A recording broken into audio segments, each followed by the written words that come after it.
नमस्कार दोस्तों, स्वागत है आपका स्टडी फॉर सिविल सर्विसेज में। फ्री वीडियो के लिए चैनल को तुरंत सब्सक्राइब कर लीजिए और नोटिफिकेशन को जरूर ऑन कर लेना।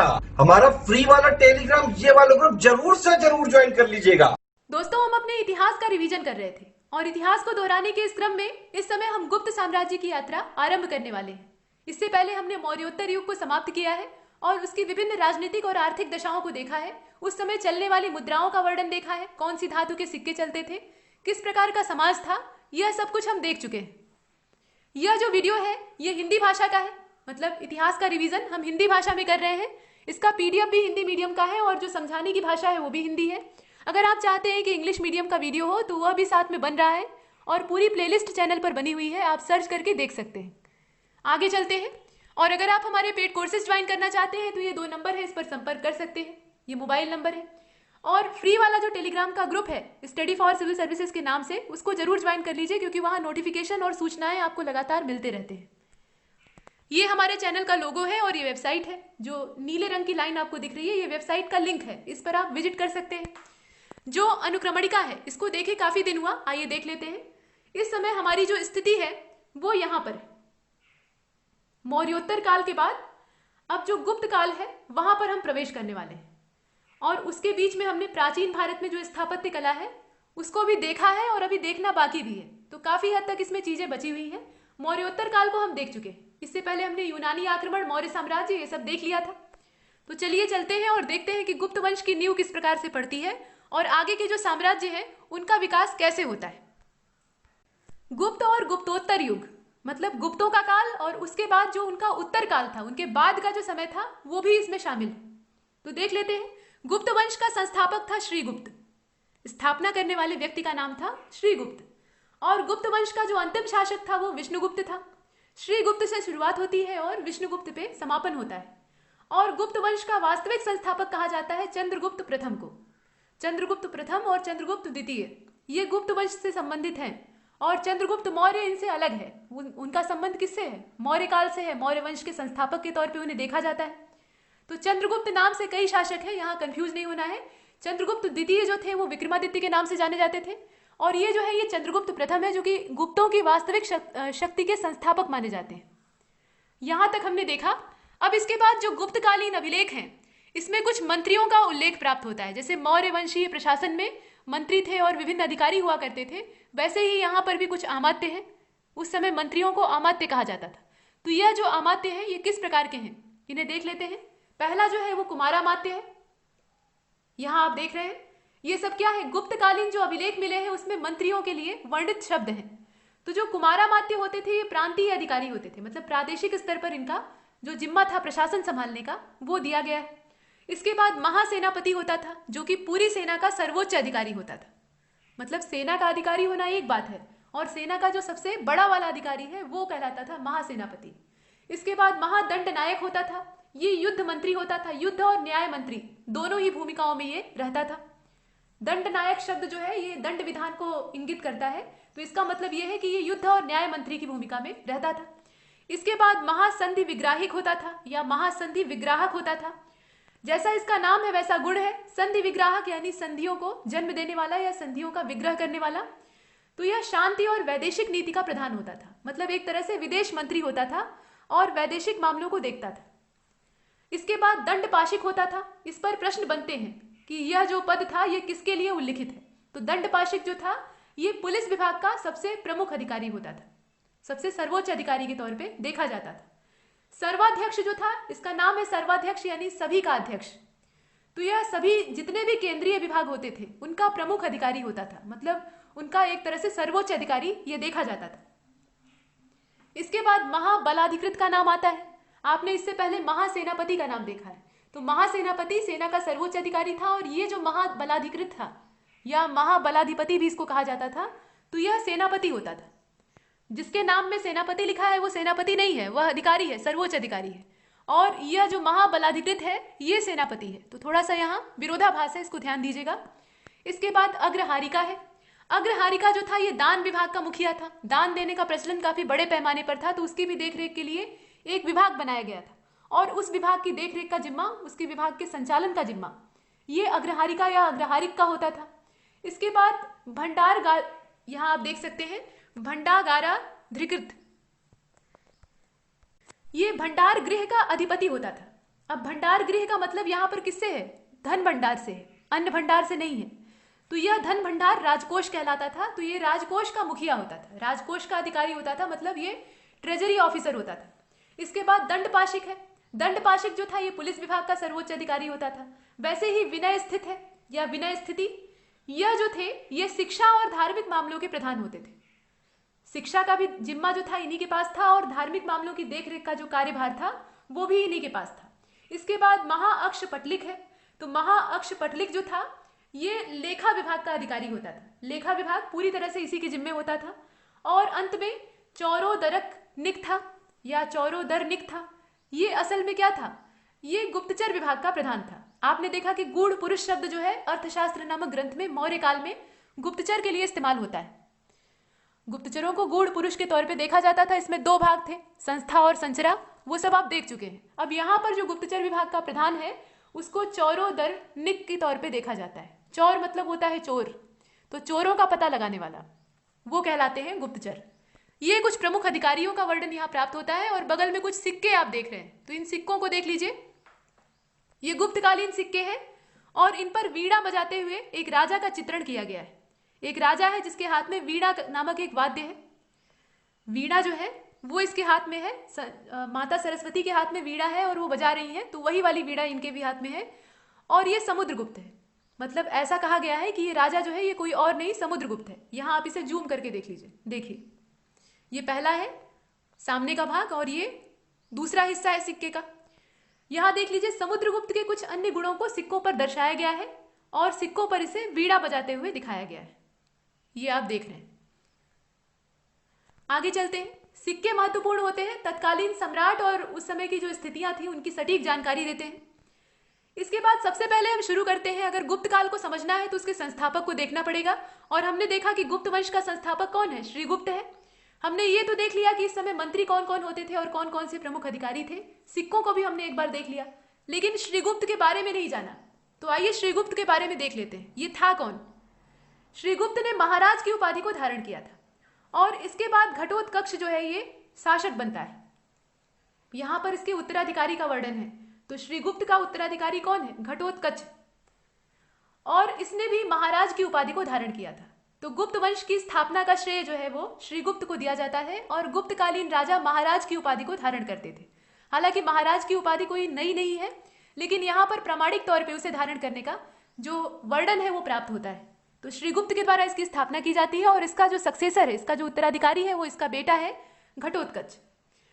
यहाँ आप देख रहे हैं घटोत्कच। वैसे जो नाम है इसे आप महाभारत में भी सुनते हैं। भीम का पुत्र था घटोत्कच। ये एक राक्षस था, इसकी माता का नाम हिडिंबा था। जब पांडव अपने वनवास के दौर में थे, मतलब वारणावत में ये अपनी जान बचाकर निकले थे और रास्ते में एक जंगल पड़ता है, वहां विश्राम के लिए रुकते हैं, तो इन्हें एक राक्षसी मिलती है जो कि हिडिंबा नाम की राक्षसी रहती है। और बाद में उसके भाई को मारकर भीम इसके साथ विवाह करते हैं और हिडिंबा से जो पुत्र उत्पन्न होता है वो घटोत्कच होता है। बाद में महाभारत के युद्ध में घटोत्कच भी शामिल होता है राक्षसों की सेना लेकर।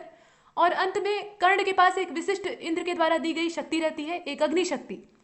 उसको बेअसर करने के लिए भगवान कृष्ण सामने घटोत्कच को खड़ा कर देते हैं और कहते हैं कि भाई मतलब कर्ण को इतना विवश कर दिया जाता है, जो कौरव सेना है वो घटोत्कच से एकदम परेशान हो जाती है। वो राक्षस रहता है, बलशाली रहता है, वो पूरे कौरवों को और खासतौर पे दुर्योधन को बहुत परेशान करता है, एकदम पीट पीट के बेकार कर देता है।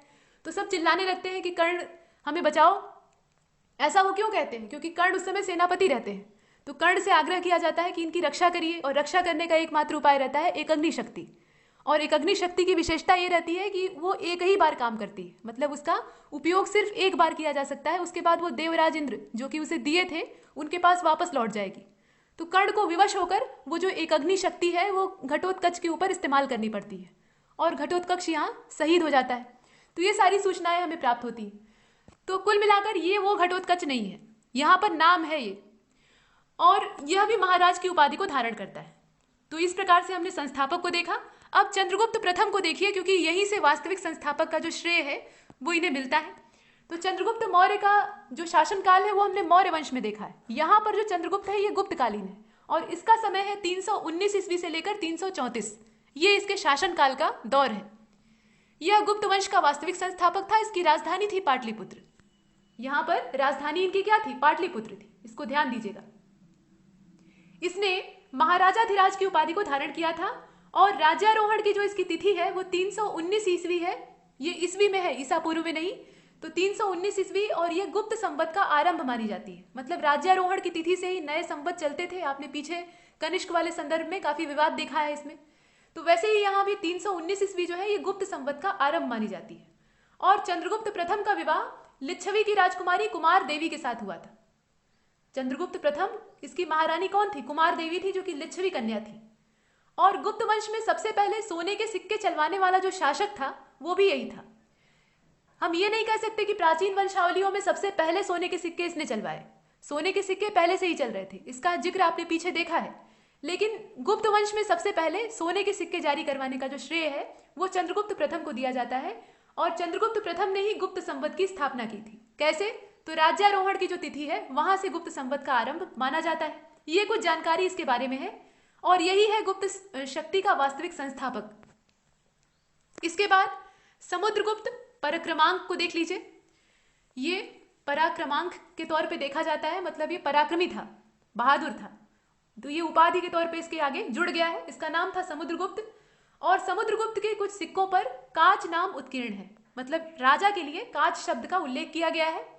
और इस पर सर्वराजोच्छत्ता,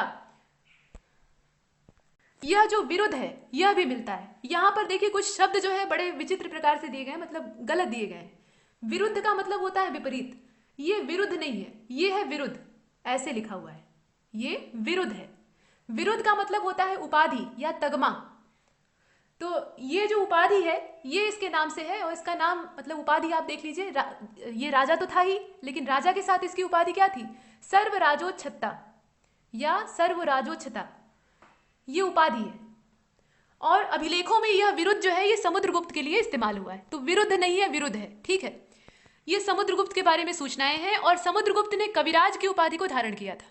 यह वीणा का प्रेमी था। आपने यहाँ सिक्के देखे हैं, यहाँ सिक्के एक बार फिर से देख लीजिए। वीणा बजाते हुए ये सिक्के हैं। यहाँ पर वीणा इसके हाथ में दिख रही है आपको, ये देखिए, ये पहला वाला जो सिक्का है ये देखिए, ये हाथ में वीणा है, छोटी सी वीणा है, उसको ये बजा रहा है। तो इससे इसके संगीत प्रेम की सूचना मिलती है और ये कविताएं भी करता था, इसीलिए इसे कविराज की उपाधि यहाँ दी गई है। ये सब सूचनाएं समुद्रगुप्त के बारे में हैं। तो ये पराक्रमी था, उसके साथ साथ ये कला और संगीत का प्रशंसक था। ये सूचनाएं हैं। और इसकी विजयों के बारे में जो जानकारी है वो हरिशेन के द्वारा लिखे गए प्रयाग स्तंभ लेख में प्राप्त होती है। यह जो प्रयाग स्तंभ लेख है ये हरिशेन के द्वारा रचित है और यह चंपू शैली में लिखा गया है। चंपू शैली का मतलब ये होता है कि इसमें कविताएं भी हैं और कहानियां भी हैं, मतलब गद्य भी मिलता है और पद्य भी मिलता है, मिक्स करके लिखा गया है, मिश्रण।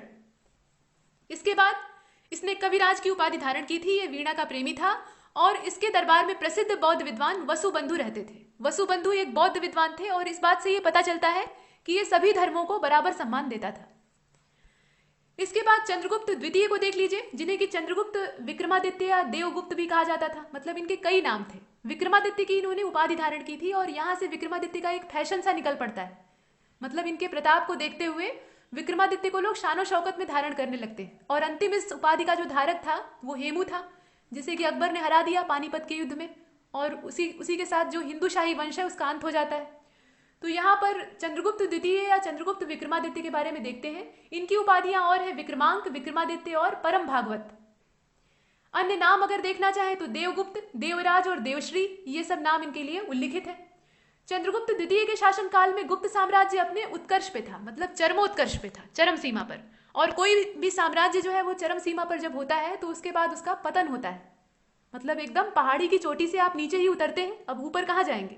तो इसीलिए यहाँ ढलान की अवस्था भी पास में ही होती है। तो इनके बाद धीरे धीरे गुप्त साम्राज्य का पतन आरंभ हो जाता है। इनके समय में ये एकदम चरम पर था। चंद्रगुप्त द्वितीय का साम्राज्य पश्चिम में गुजरात से पूर्व में बंगाल तक, पश्चिम में गुजरात पूरा पश्चिम से लेकर पूर्व तक ये छू रहा था, बंगाल तक, और उत्तर में हिमालय से लेकर नर्मदा नदी तक फैला हुआ था, मतलब दक्षिण का भी एक बड़ा एरिया इसने कवर किया था। तो बड़ा साम्राज्य था और बड़ा साम्राज्य यहाँ पे पराक्रम का सूचक है। इसके बाद चंद्रगुप्त द्वितीय ने शक क्षत्रप रुद्र सिंह तृतीय को पराजित किया था। ये शक राजा था रुद्र सिंह और रुद्र सिंह कौन सा? तीसरे नंबर का। इससे पहले 2 रुद्र सिंह हो चुके हैं। तो इसे हराने का श्रेय चंद्रगुप्त द्वितीय यानी चंद्रगुप्त विक्रमादित्य को दिया जाता है। और इस उपलक्ष्य में, इसे पराजित करने के उपलक्ष्य में, ये बड़ी बात थी, शकों को हराना ये अपने आप में एक बड़ी उपलब्धि थी। तो इसको हराने के उपलक्ष्य में ये व्याघ्र शैली के चांदी के सिक्के चलवाता है। जो व्याघ्र शैली के सिक्के हैं वो चांदी के बने हुए हैं, इनकी धातु भी दिमाग में रखिएगा। और शकारी की उपाधि धारण करता है। शकारी का मतलब क्या? शक मतलब ये जाति है, और अरि मतलब होता है शत्रु, तो शकों का दुश्मन। आगे चलते हैं। गुप्त काल में चांदी के सिक्के चलवाने वाला पहला शासक यही था। सोने के सिक्के पहले ही चल चुके हैं, लेकिन यहाँ चांदी के सिक्के चलवाने का जो श्रेय है वो चंद्रगुप्त विक्रमादित्य को दिया जाता है, यानी चंद्रगुप्त द्वितीय को दिया जाता है। चंद्रगुप्त द्वितीय ने ही विक्रम संवत की स्थापना की थी। और इसी के समय में चीनी यात्री फाहियान भारत की यात्रा पर आता है, और इसके दरबार में 9 रत्न थे। चंद्रगुप्त द्वितीय के दरबार में 9 रत्न थे। 9 रत्न कौन कौन से थे ये भी हम आगे देखेंगे। फिलहाल यहाँ पर समुद्रगुप्त की 6 प्रकार की मुद्राओं का उल्लेख है, और ये जो 6 प्रकार की मुद्राएं हैं इन्हें देख लीजिए। गरुड़ प्रकार की मुद्रा, धनुर्धारी प्रकार की मुद्रा। मुद्रा का मतलब यहाँ सिक्कों से नहीं है, मुद्रा शब्द जो है ये करेंसी के लिए भी यूज किया जाता है, तो सिक्के नहीं, यहाँ पर हाव भाव मतलब भाव भंगिमा की बात की जा रही है। शरीर का एक पोज, उसको कहा गया है मुद्रा। तो गरुड़ प्रकार की मुद्रा मतलब इस पोज में ये बैठा हुआ है। इसके बाद धनुर्धारी अवस्था में यानी धनुष को धारण किए हुए है। परशु प्रकार की मुद्रा यानी हाथ में परशु धारण किए हुए, फावड़ा। अश्वमेध प्रकार की मुद्रा मतलब अश्वमेध यज्ञ करते हुए चित्रण किया गया है। व्याघ्र हनन प्रकार की मुद्रा यानी व्याघ्र को मारते हुए, शेर का शिकार करते हुए इसे दर्शाया गया है। और वीणा वादन प्रकार की मुद्रा, जो कि आपने अभी सिक्कों पर देखी है, बीड़ा बजाते हुए। तो ये सब मुद्राएं समुद्रगुप्त के लिए यहाँ पर बनाई गई है। मतलब इतनी मुद्राओं में राजा का पोज जो है उसको दर्शाया गया है, और इससे ये पता चलता है कि वो अनेक गुणों से संपन्न था। वह न सिर्फ एक बड़ा योद्धा था, बल्कि उसके साथ साथ उसके पास और भी गुण थे, और भी क्वालिटीज थी। ये सब हमने देखा, और उससे पहले हमने चंद्रगुप्त विक्रमादित्य के बारे में काफी कुछ जाना है। इनके अन्य नाम याद रखिएगा, हो सकता है दूसरे नाम से भी पूछ ले प्रश्न, जैसे कि देवगुप्त है, देवराज है और देवश्री है। ये सारी जो उपाधियां और नाम है ये इसी के हैं। परम भागवत की उपाधि भी इसने धारण की थी। ये सब चीजें हैं, और 9 रत्न इसके दरबार में थे, और चीनी यात्री फाहियान इन्हीं के समय में भारत में आते हैं, भारत यात्रा पर। गुप्तकालीन प्रशासनिक व्यवस्था को देख लीजिए। किसी भी समय का जो प्रशासन है वो उस समय के साम्राज्य या उस शासक की ताकत का परिचायक होता है, उसके सामर्थ्य की सूचना देता है। तो साम्राज्य जो था वो देश, भुक्ति को प्रांत या अवनी भी कहा जाता था।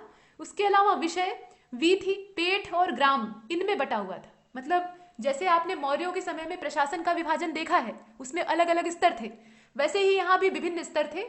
उसमें सबसे बड़ा होता था साम्राज्य। साम्राज्य का मतलब देश। साम्राज्य को यहाँ देश के अर्थ में इस्तेमाल किया जाता था। उसके बाद उससे छोटा होता था भुक्ति, जिसे कि अवनी या प्रांत के तौर पे देखा जाता था, मतलब प्रदेश।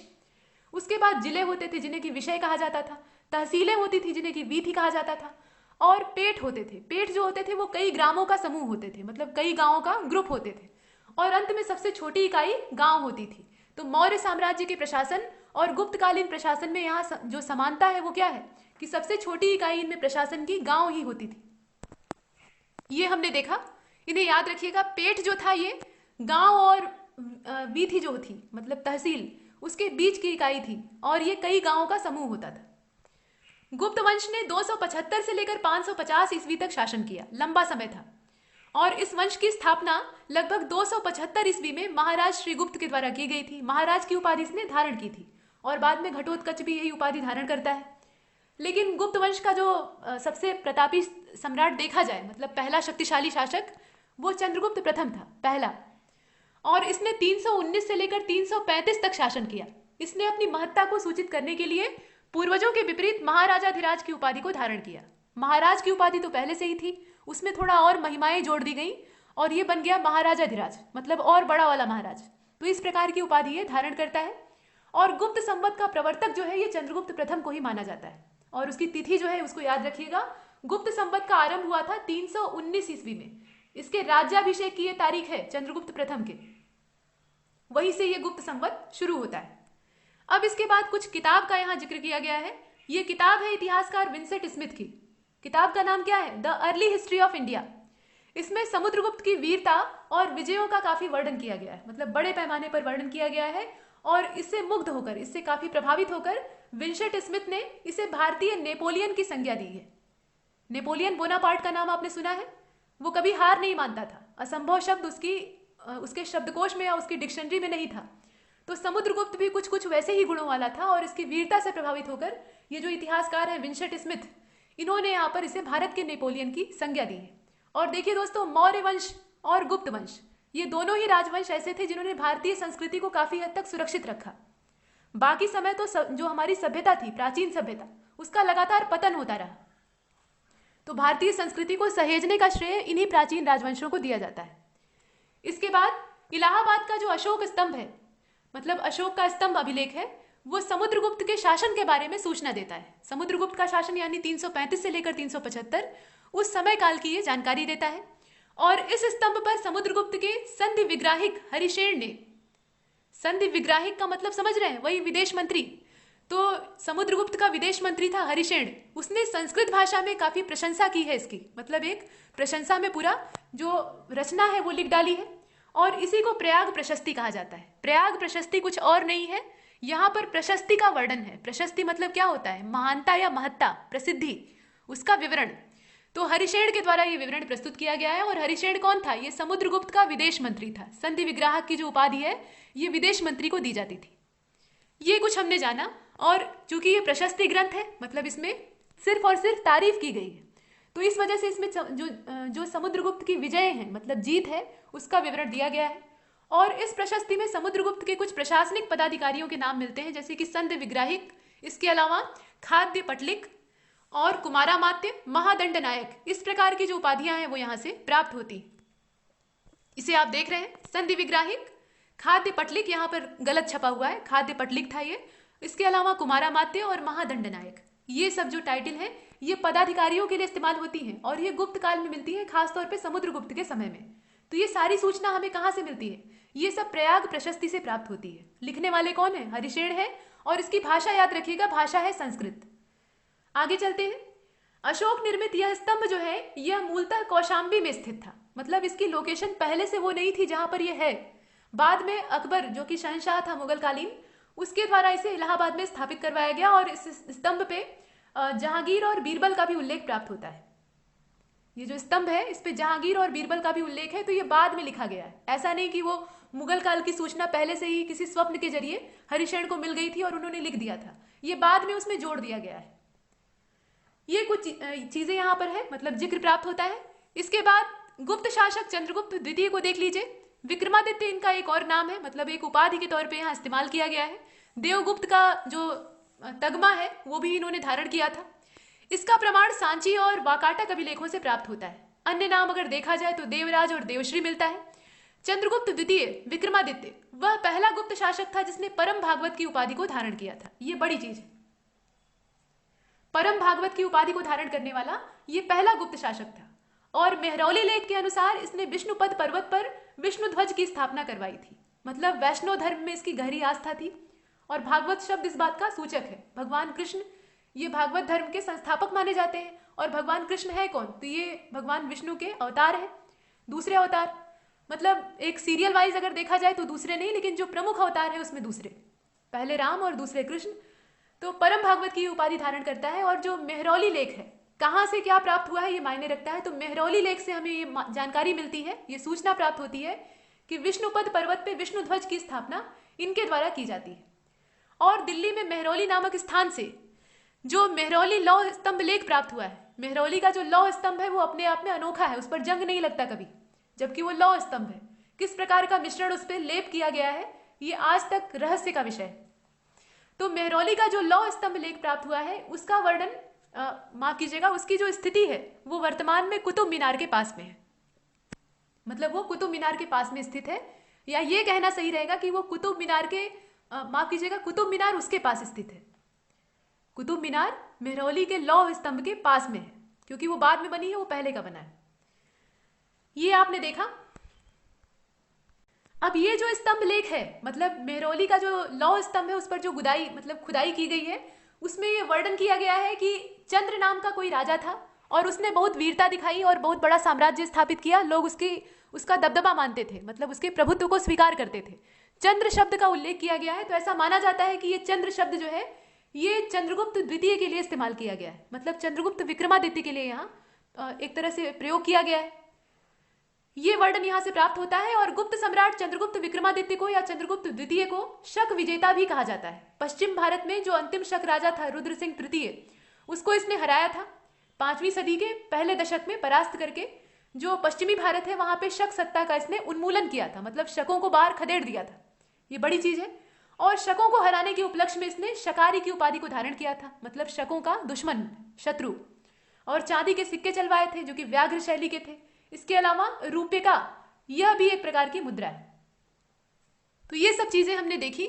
और चीनी यात्री फाहियान की यहाँ चर्चा की गई है। तो चंद्रगुप्त द्वितीय यानी विक्रमादित्य के कुशल शासन की प्रशंसा ये भी करता है, मतलब ये एक बेहतर राजा थे। और इसकी जानकारी जो फाहियान का विवरण है उससे भी प्राप्त होती है। और इनके नवरत्नों की प्रसिद्धि सर्वकालिक रही है। जो नवरत्न इनके थे वो अपने आप में बहुत प्रकांड विद्वान थे, मतलब वैसे विद्वान होना आज के समय में भी संभव नहीं है। देख लीजिए, नवरत्नों में जो सबसे उत्कृष्ट थे उनका नाम कालिदास है। और कालिदास के बारे में कौन नहीं जानता। हालांकि ये बात सही है कि अपने शुरुआती जीवन में ये महामूर्ख थे, मतलब इनके पास कुछ भी नहीं था, कोई नॉलेज नहीं था। लेकिन धीरे धीरे अभ्यास के बूते इन्होंने विद्या प्राप्त की और अपने आप को प्रकांड विद्वान सिद्ध किया। कैसे सिद्ध किया उसकी कहानी है। इनकी पत्नी का नाम विद्योत्मा था। जो विद्योत्मा थी वो बहुत विदुषी स्त्री थी, बहुत विद्वान थी। और उस समय महिला कोई ऊपर उठे ये पुरुषों को स्वीकार नहीं था। तो उस समय के जो प्रकांड पंडित यानी विद्वान लोग हुआ करते थे वो विद्योत्मा को नीचा दिखाने का प्रयास कर रहे थे। और विद्योत्मा ने एक बड़े से पंडितों के समूह को शास्त्रार्थ में पराजित कर दिया था। शास्त्रार्थ का मतलब होता है डिबेट कॉम्पिटिशन। तो वाद विवाद की प्रतियोगिता हो रही थी, उसमें विद्योत्मा अकेले पूरे झुंड को हरा देती है। और इससे चिढ़कर वो जो विद्वान है वो कालिदास नाम के इस महामूर्ख को खोजते हैं, बेवकूफ को खोजते हैं और ले आकर विद्योत्मा के सामने बैठा देते हैं और कहते हैं कि ये मौनी बाबा है, ये बोलते नहीं हैं, इशारों में बात करते हैं। और ये जो इशारे करें उसी के आधार पर इसका अर्थ समझिए। तो इशारों में कुछ ऐसी बात होती है, मतलब उन्हें सिखाया पढ़ाया पहले से ही गया रहता है कालिदास को कि कुछ बोलना नहीं, सिर्फ इशारा करना। और संयोग कुछ इतना बढ़िया बैठता है कि विद्योत्मा जो प्रश्न करती हैं उसका जवाब वो इशारों में देते हैं, अंगुलियां दिखा दिखा के, 2 अंगुलियां 1 अंगुलियां ऐसे। और वो सही बैठ जाता है। विद्योत्मा को लगता है कि ये सही बोल रहे हैं, ये तो सही तर्क दे रहे हैं। और वो स्वीकार कर लेती है कि वो हार गई हैं। और शर्त ये रहती है कि अगर तुम हार जाओगी, विद्योत्मा के सामने ये शर्त रहती है कि अगर तुम हारती हो तो इस व्यक्ति के साथ तुम्हें विवाह करना पड़ेगा। और वो कालिदास से विवाह कर लेती है शर्त के हिसाब से। उन्हें उस समय ये मालूम नहीं रहता है कि वो इतने बड़े मूर्ख हैं। बाद में जब वो ऊंट को उस समय उष्ट्र कहा जाता था, जो कि संस्कृत का शब्द है, तो उसको जब वो उसट उसट बोलने लगते हैं विवाह के बाद, मतलब जो पहली रात इनकी रहती है उसमें ऐसा होता है, ऊंट ये देखते हैं या ऊंट का कहीं वर्णन होता है और ये उसट उसट बोलना शुरू करते हैं। तो विद्योत्मा को एक झटके में मालूम हो जाता है कि ये आदमी कौन है, इसकी औकात कितनी है। और वो इतनी नाराज होती हैं, वो खुद इतनी विद्वान और उनका पति इतना बेवकूफ, तो वो तुरंत धक्के मार के इन्हें अपने घर से बाहर खदेड़ देती हैं और दरवाजा बंद कर देती हैं। तो इस प्रकार की जब इनकी घनघोर बेइज्जती होती है, ये सब कहानियां हैं, तो बेइज्जती जब इनकी होती है तो ये घर से निकल पड़ते हैं दुखी होकर और आत्महत्या करने जाते हैं। पत्नी के द्वारा अपमानित होकर इन्हें लगता है कि अब जिंदगी व्यर्थ हो गई। और आज के समय की तरह ये इंतकाम लेने के लिए नहीं निकल पड़ते हैं कि गाना बजने लगे भाई कि ठुकरा के मेरा प्यार, वो वाला। तो वो गाना यहाँ पे नहीं चलता है, ये पुराना समय था। तो ये अपने दिल पर उस बात को ले लेते हैं और उसके बाद जाकर तपस्या करना शुरू करते हैं। लोग कहते हैं कि ये आत्महत्या करने की कोशिश करते हैं, लेकिन माता सरस्वती इन्हें रोकती हैं, प्रकट होती हैं और कहती हैं कि संसार में कुछ भी ऐसा नहीं है जो कि कठोर परिश्रम से न प्राप्त किया जा सके। तो तुम ऐसा क्यों सोच रहे हो कि तुम बेवकूफ़ पैदा हुए हो तो जीवन भर बेवकूफ़ रहोगे। और ऐसा सुन के इनका आत्मबल बढ़ता है और ये अभ्यास करते हैं, विद्या का अभ्यास करते हैं और अंत में बहुत प्रकांड विद्वान बनते हैं और वापस आते हैं। और तब विद्योत्मा इन्हें स्वीकार करती है। तो विद्योत्मा जैसी जो स्त्रियां हैं वो अभिमानिनी नहीं कही जाएंगी, मतलब अहंकारी नहीं कही जाएंगी। ये अपने पति को सही रास्ता दिखाती हैं। जरा सोचिए, अगर विद्योत्मा ने इतना बड़ा अपमान कालिदास का नहीं किया होता तो क्या कालिदास जैसा जो प्रकांड विद्वान है वो आज के समाज को मिल पाया होता? कभी नहीं मिलता। ठीक यही बात रत्नावली और तुलसीदास के संदर्भ में भी आती है। तुलसीदास जो थे वो राम भक्त तो थे, बचपन में ही अनाथ हो गए थे, आप जानते हैं। बाद में इन्हें संरक्षण मिलता है अलग अलग संतों का और ये भगवान राम की ओर प्रवृत्त होते हैं। लेकिन जब इनका विवाह होता है रत्नावली के साथ तो सुंदर पत्नी को देख के रास रंग में डूब जाते हैं, मतलब पत्नी की भक्ति करने लगते हैं। और एक बार इनका प्रेम इतनी चरम सीमा पर पहुंचता है कि फिर आप जानते हैं क्या होता है। रत्नावली मायके जाती हैं और ये मुर्दे के ऊपर सवार होकर बहती नदी में, बाढ़ में पहुंचते हैं अपने ससुराल और वहां पे सांप की रस्सी के सहारे रत्नावली के कमरे में पहुंच जाते हैं। रत्नावली इन्हें धिक्कारती हैं कि इतनी आस्था अगर भगवान राम में होती तो तुम्हारी मुक्ति कब की हो गई होती, जितनी मेरी हाड़ मांस के शरीर में है। तो इस प्रकार की जो स्त्रियां होती हैं ये पुरुषों को सही राह दिखाने का काम करती हैं। रत्नावली ने भी वही किया और विद्योत्मा ने भी वही किया। तो कालिदास वैसे ही बने थे। ये जो कुछ थे इनकी पत्नी की देन थी। अब इसके बाद और भी नौरत्न हैं, जैसे कि वराह मिहिर को आप देख रहे हैं, और उससे पहले धन्वंतरी जो थे बहुत बड़े चिकित्सक थे, उस समय के आयुर्वेद के बहुत बड़े जानकार थे। और इनकी जयंती को, धन्वंतरी का जो जन्मदिन है उसको लोग धनतेरस के रूप में मनाते हैं, दीपावली से एक दिन पहले। तीसरे जो विद्वान थे खगोल विज्ञानी थे। अच्छा, एक ही दिशा में सबकी जानकारी नहीं थी, ऐसा नहीं कि सब कवि ही हों। जैसे कि आपने अष्ट दिग्गजों को देखा है, अभी देखेंगे भी मध्यकाल में जो कृष्णदेव राय का दरबार था तो वहां पे अष्ट दिग्गज नाम के विद्वान थे, लेकिन वो सभी साहित्य के जानकार थे। लेकिन इनका जो समय था चंद्रगुप्त विक्रमादित्य का, इसमें विविध चीजों के जानकार आपको दिखाई देंगे। देखिए, अब जैसे कालिदास जो है ये कवि हैं, ये जो है ये डॉक्टर हैं, धन्वंतरी मतलब आयुर्वेद के उस जमाने के सबसे जाने माने डॉक्टर। और वराह मिहिर ये खगोल विज्ञानी हैं, मतलब उस समय के ये एस्ट्रोनॉमिस्ट हैं। सोच लीजिए कितनी अनोखी बात है। इसके अलावा ये चौथे जो है ये कोशकार अमर सिंह हैं, ये कोशकार थे, मतलब इनकी अलग विशेषता थी। पांचवें जो है वो वास्तुकार है, इनका नाम शंकु है, मतलब ये वास्तुकला के विद्वान है, विश्वकर्मा के सरीखे हैं। छठवें जो है ये रत्न फलित ज्योतिष के जानकार थे, इनका नाम छपणक था, ये ज्योतिषी थे, बहुत बड़े ज्योतिषी थे। और सातवें विद्वान जो थे ये व्याकरणाचार्य थे, इनका नाम वररुचि था, व्याकरण के बहुत बड़े विद्वान थे। आठवें जो नौरत्न थे इसमें, मतलब नौ रत्न है टोटल, तो उसमें जो आठवें रत्न थे वो वेताल भट्ट के नाम से जाने जाते हैं, और ये जादूगर थे। इनका नाम जैसा है वैसे ही इनका काम भी है, ये जादूगर थे, मतलब ये जादू दिखाते थे, सम्मोहन के जानकार थे। देखिए, जादू कुछ और नहीं होता है, जादू असल में सम्मोहन होता है, मस्तिष्क को भ्रमित करके अपनी बात मनवा लेना, यही है जादू। जादूगर कुछ चमत्कार नहीं करते। तो यही चीजें हैं। तो ये आठवें थे जो नवरत्न में, ये जादूगर थे, इनका नाम था वेताल भट्ट। और नौवें थे महान कूटनीतिज्ञ, ये एक तरह से राजनीतिज्ञ थे, और इनका नाम था घटकरपर। इतने लोग थे। ये जो चंद्रगुप्त द्वितीय या चंद्रगुप्त विक्रमादित्य का दरबार है, इसमें 9 रत्नों की चर्चा दूर दूर तक विख्यात है, और आज भी हम इनका वर्णन देखते हैं। तो ये नाम यहाँ दिए हुए हैं और इनका काम भी दिया था, इसको ध्यान में रखिएगा। इसके बाद कुमारगुप्त के बारे में देख लीजिए। कुमारगुप्त महेंद्रादित्य, ये महेंद्रादित्य क्या है? ये इनकी उपाधि है, इनका विरुद्ध है।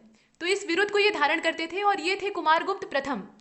इसमें प्रथम और द्वितीय दोनों मिलेगा, इसलिए नंबर दिया हुआ है। इसके बाद इनका जो समय है वो लगभग 415 से लेकर 455 ईस्वी का है। चंद्रगुप्त द्वितीय की पत्नी ध्रुव देवी से उत्पन्न बड़ा पुत्र ये थे, मतलब सबसे ज्येष्ठ पुत्र थे। चंद्रगुप्त द्वितीय की पत्नी थी ध्रुव देवी, उनसे ये उत्पन्न हुए थे। मतलब इनके पिता का नाम क्या था? चंद्रगुप्त द्वितीय था, अर्थात चंद्रगुप्त विक्रमादित्य। और इनके समय में गुप्तकालीन सर्वाधिक अभिलेख प्राप्त हुए हैं। देखिए, शासन जो था वो सर्वोच्च सीमा पर, अपने चरम शिखर पर कब था? वो विक्रमादित्य के समय में था, लेकिन उसके बाद इसका पतन होता है। तो ये इनके उत्तराधिकारी हैं। अब यहाँ पर अभिलेख इनके समय में सर्वाधिक मिलते हैं। कितने मिलते हैं? तो उनकी संख्या देख लीजिए, ये 18 है, टोटल 18 अभिलेख है। और जो बिलसड़ का अभिलेख है, बिलसड़ या बिलसद इसे कहा जाता है, यह जो अभिलेख है इसमें कुमारगुप्त प्रथम तक की जो गुप्तों की वंशावली है, मतलब एक के बाद एक इनका जो कालानुक्रम है वो प्राप्त होता है। और बंगाल के 3 स्थानों से गुप्तकालीन जो ताम्रपत्र हैं, मतलब गुप्तकालीन में भी किस समय के? कुमारगुप्त के समय के, वो जो ताम्रपत्र है वो प्राप्त होते हैं। और यह जो ताम्रपत्र है इसमें आप देख लीजिए, धनदेह ताम्रपत्र है, दामोदरपुर ताम्रपत्र है, वैग्राम ताम्रपत्र है। ताम्रपत्र का मतलब क्या? तांबे की पट्टिका जिस पर की कुछ जानकारियां लिखी हुई हो, कुछ खोदा गया हो। इसके बाद वैग्राम ताम्रपत्र के बाद आपने कुमारगुप्त की स्वर्ण, रजत और ताम्र मुद्राओं के बारे में भी यहाँ पे सूचना देखी। ये सब प्राप्त होती है। और मुद्राओं पर इसकी जो उपाधियां हैं उसका भी वर्णन हमें मिलता है, मतलब इसकी उपाधियों की सूचना प्राप्त होती है। जैसे कि महेंद्रादित्य है, श्री महेंद्र है, महेंद्र सिंह है, अश्वमेध है, महेंद्र है, इस प्रकार की जो उपाधियां हैं ये यहाँ उत्कीर्ण है, इसे हम देखते हैं। तो ये कुछ जानकारी कुमारगुप्त के बारे में थी, जो कि इनका उत्तराधिकारी है। चंद्रगुप्त विक्रमादित्य का ये उत्तराधिकारी है। ये चंद्रगुप्त द्वितीय और ध्रुव देवी का बेटा था, सबसे बड़ा बेटा था। इसके बाद स्कंदगुप्त को देख लीजिए। इनका जो विरुद्ध था वो था क्रमादित्य। आपने देखा कि जो कुमारगुप्त है इनका विरुद्ध है कुमारगुप्त प्रथम का, वो महेंद्रादित्य है। वैसे ही यहाँ पर स्कंदगुप्त का जो विरुद्ध था वो क्रमादित्य था। और इसका जो समय है वो 455 से लेकर 467 ईस्वी के बीच का है। स्वर्ण सिक्कों के मुख्य भाग पर धनुष बाण लिए हुए राजा की आकृति और जो पृष्ठभाग है, पृष्ठभाग का मतलब पीछे वाला हिस्सा, हेड और टेल की बात की जा रही है, तो जो टेल वाला पार्ट होता है वहां पर पदासन में विराजमान, यहाँ पे पद्मासन होगा। ठीक है, ये जो शब्द है यहाँ गलत दिया है, पद्मासन होगा। पद्मासन का मतलब क्या? कमल आसन। तो कमल आसन में विराजमान लक्ष्मी के साथ साथ श्री स्कंद गुप्त उत्कीर्ण है। मतलब ऊपर जो है एक लक्ष्मी जी की ऐसे प्रतिमा बनी हुई है और वो जो है वो कमल के आसन पे ऐसे विराजमान है। कमल पर बैठी हुई लक्ष्मी जी आपने देखी होंगी। और उसके नीचे ऐसे लिखा हुआ है श्री स्कंद, मतलब अपना नाम ये गुदवाता है नीचे। तो इस प्रकार के सिक्के मिले। और जो इसका सामने वाला हिस्सा है उस पर राजा की आकृति है जो कि धनुष बाण लिया हुआ है। इस प्रकार का सूचक यहाँ दिखाई देता है। और कुछ सिक्कों के ऊपर गरुड़ ध्वज और उसकी उपाधि क्रमादित्य अंकित है। क्रमादित्य जो इसकी उपाधि थी और उसके साथ साथ गरुड़ ध्वज, ये सब अंकित है। ये सब इसके सिक्के हैं। सिक्कों से इसके समय की जानकारी प्राप्त होती है। और भीतरी का जो स्तंभ लेख है उसमें पुष्यमित्र और हूणों के साथ स्कंदगुप्त के युद्ध का वर्णन प्राप्त होता है। और हूणों का पहला आक्रमण, जो पहला भारतीय आक्रमण है, ये बाहरी आक्रमणकारी थे, तो इनका जो पहला भारत पर आक्रमण था वो गुप्त सम्राट स्कंदगुप्त के शासनकाल में ही हुआ था। और ये स्कंदगुप्त के हाथों बुरी तरह परास्त हुए थे, मतलब उन्हें हरा दिया था इन्होंने। इसके बाद कुछ और जानकारी है। ईसा की तीसरी सदी में, यानी ईसा तीसरी सदी, ये कह सकते हैं कि तीसरी शताब्दी ईस्वी में, यहाँ जो तारीख है इसमें हूण आक्रमण से रोमन साम्राज्य का पतन हो गया। और इस प्रकार से दक्षिण, या ये कह लीजिए कि भारतीय दक्षिण पूर्व एशियाई व्यापार पर ये ज्यादा निर्भर हो गए थे। मतलब तीसरी शताब्दी ईस्वी की ये बात कही जा रही है। इससे पहले रोमन साम्राज्य से हमारे का मतलब भारतीय साम्राज्य के व्यापारिक संबंध हुआ करते थे। लेकिन जब यहाँ पे हूण बार बार रोमन साम्राज्य पर आक्रमण करते हैं तो उसका पतन हो जाता है, वो जीर्ण शीर्ण होकर खत्म होने लगता है, तो वहां से व्यापार फिर हो नहीं पाता।